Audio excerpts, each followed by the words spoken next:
ابھی تک تو معاملہ ٹل گیا ہے، بہرحال مولانا نے سٹینڈ لیا ہے کسی حد تک، لیکن مولانا کے ہاں کچھ نرم گوشہ موجود ہے، انہوں نے یکسر مسترد نہیں کیا، وہ امکانات ہیں کہ وہ آگے چل کے ان ترامیم کا ساتھ دے سکتے ہیں، اس صورت میں پھر کیا ہوگا؟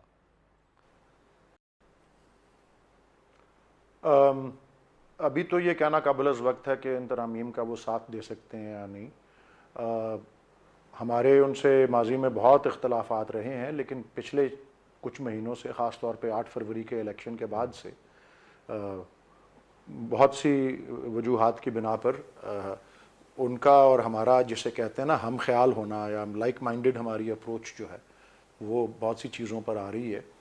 اور ہم یہی توقع کر رہے ہیں، اور ہم نے اس کو بڑا خوش آئند قرار دیا ہے ان کے سٹینڈ کو، کہ انہوں نے اس طرح سے رات کے اندھیرے میں اور یہ چھپن چھپائی کے ذریعے بغیر ایک اتنا سنجیدہ معاملہ جس کو آئینی ترمیم کہا جاتا ہے یا آئینی ترامیم کا پورا ایک پلندہ، وہ رات کے اندھیرے میں بغیر دکھائے، بغیر کچھ بحث کیے، بغیر کوئی ڈیبیٹ کیے، پارلیمان کو ایک طرح کا ربر سٹیمپ کرنے کی کوشش جو ہے اس کو انہوں نے ناکام بنایا. یہ بات قابل تحسین ہے. باقی جس طرح میں نے کہا یہ قبل از وقت ہے کہ وہ مان گئے، انہوں نے بہت سی چیزوں پر تو اعتراض کیا اور ان کے اعتراضات دور بھی کیے جا رہے ہیں،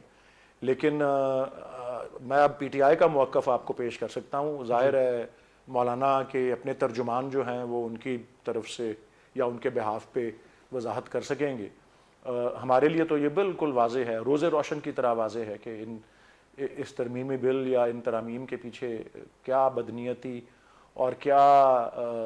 جو ہے ایک طرح کی سوچ، غیر آئینی، غیر قانونی، غیر جمہوری سوچ جو ہے وہ شامل ہے اور پائی جاتی ہے.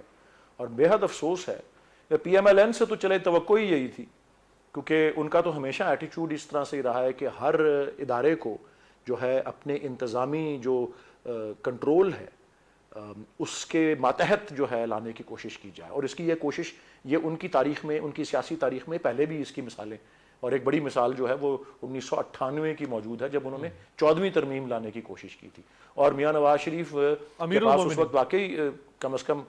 ایگزیکٹلی قومی اسمبلی میں شاید اس کو 14ویں ترمیم نہیں تھی، 15ویں ترمیمی بل تھا. تو قومی اسمبلی میں ان کے پاس واقعی 2/3 اکثریت تھی اور سینٹ میں بھی آ جانی تھی، لیکن اس سے پہلے جنرل مشرف نے ان کا تختہ الٹ دیا. نہیں تو وہ امیر المومنین بننے کا پورا انہوں نے جو ہے وہ کیا ہوا تھی، کارروائی شروع کر دی تھی، اور ایک راکٹ کی طرح وہ جو تھا نا بل، وہ قومی اسمبلی سے پاس بھی ہو گیا تھا، لیکن میں نے کہا نا سینٹ میں وہ نمبرز نہیں تھے اس وقت ان کے پاس. تو یہ تو ان کی ہسٹری میں موجود ہے. لیکن مجھے تعجب ہے کہ جن جماعتوں نے جمہوریت کے لیے اسٹرگل کیا اتنا اور آمریت کے خلاف، جس میں سر فہرست پیپلز پارٹی ہے اور اس کے ساتھ ساتھ اے این پی بھی ہیں، اور ویسے مولانا بھی اسی ایم آر ڈی کا حصہ تھے جو کہ جنرل ضیاء الحق کی ڈکٹیٹرشپ کے خلاف تھی. انہوں نے جو جمہوریت کے لیے اتنی اسٹرگل کی ہے، وہ اتنے غیر جمہوری اور اتنے غیر آئینی قسم کے اقدامات جو ہیں ان کا کیوں ساتھ دے رہی ہیں؟ میں پیپلز پارٹی اور اے این پی خاص طور پہ ان سے بہت مایوس، بریسٹر صاحب پاکستان کی تاریخ جانتے ہوئے. یہ کتنا ڈینجرس ہو بٹ سکتا مجھے ہے؟ جی ذرا تھوڑا سا سوری، میں آپ نے دو جملے اور بول لوں. تو آپ نے کہا نا کہ یہ اگر وہ مولانا کو منا لیا اور ترامیم کسی نہ کسی روپ میں وہ منظور ہو گئیں، تو ہم ہر فورم پہ،